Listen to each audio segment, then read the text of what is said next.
வணக்கம். ஆகாஷ்வாணி புதுச்சேரி செய்திச் சுருக்கம் வாசிப்பவர் வாசுகி சந்திரசேகரன். அரசு சார்பற்ற நிறுவனங்கள் மற்றும் பயங்கரவாத குழுக்களின் பேரழிவு ஆயுதங்களின் அதிகரிப்புடன் அமைதியும் செழிப்பும் இணைந்து வாழ முடியாது என்று மத்திய பாதுகாப்புத்துறை அமைச்சர் திரு ராஜ்நாத் சிங் வலியுறுத்தியுள்ளார்.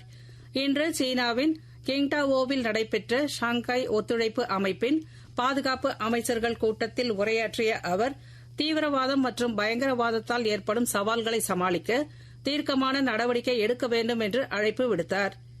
பிரதமர் திரு நரேந்திர மோடியின் 123வது மன் கி பாத் எனும் மனதின் குரல் நிகழ்ச்சி வரும் 29ஆம் தேதி ஞாயிற்றுக்கிழமை காலை 11 மணிக்கு ஆகாஷ்வாணியின் அனைத்து அலைவரிசைகளிலும் ஒலிபரப்பாக உள்ளது.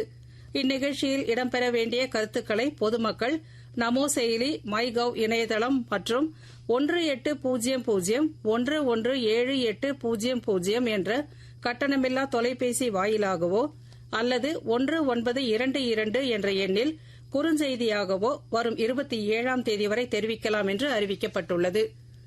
இமாச்சல பிரதேசத்தில் கடந்த 24 மணி நேரத்தில் பலத்த மழையின் காரணமாக பல்வேறு பகுதிகளில் திடீர் வெள்ளம் மற்றும் நிலச்சரிவுகள் ஏற்பட்டுள்ளதாக தகவல்கள் தெரிவிக்கின்றன.